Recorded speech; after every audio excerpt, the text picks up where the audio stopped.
I'm Ruth Dalton. I'm an independent farming advisor and I work with the Farmer Network. We're making a series of videos about SFI, both SFI that people might be in now, SFI 24 or 23, and also touching on what we hope for in SFI 26.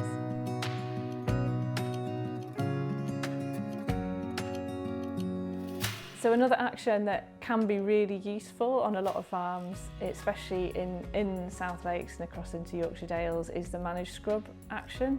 So it pays quite high, it's £350 a hectare, but it does have limitations on it. So the parcel that you're putting it on, the field that you're putting it on, has to have between 10 and 60% scrub. So this could be gorse, hawthorn, a range of scrubby plants.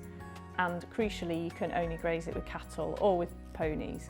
So this is ideal for maybe that field that you've got on a steeply sloping bank that's really quite scrubby, and you never put sheep in anyway because the boundaries aren't good enough, or they get wicked if they go in that field. So this is a good action for somewhere that's already a little bit scrubby and you already graze with cattle, or you're prepared to switch your management. Another action that is found in SFI 24 and also has been retained in one form in SFI 26 is the native breed at risk payment. So in the past there were two versions of this. There was one for grazing between 50 and 80% of the grazing livestock on that field being a native breed at risk.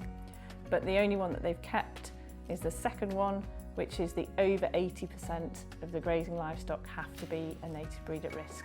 So this is true for sheep and cattle. Ponies also qualify. And so you get this as a supplementary payment on top of a range of base actions.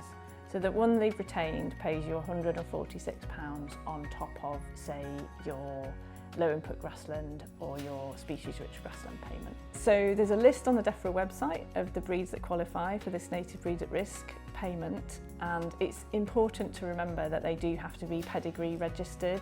So they do have to be something that has a pedigree certificate behind it with an individual siren dam listed. So this can be a problem for some of the hill sheep breeds. It's worth just double checking your pedigrees or your registration status for your breed and make sure that your certificates have a siren dam on them to qualify for that payment.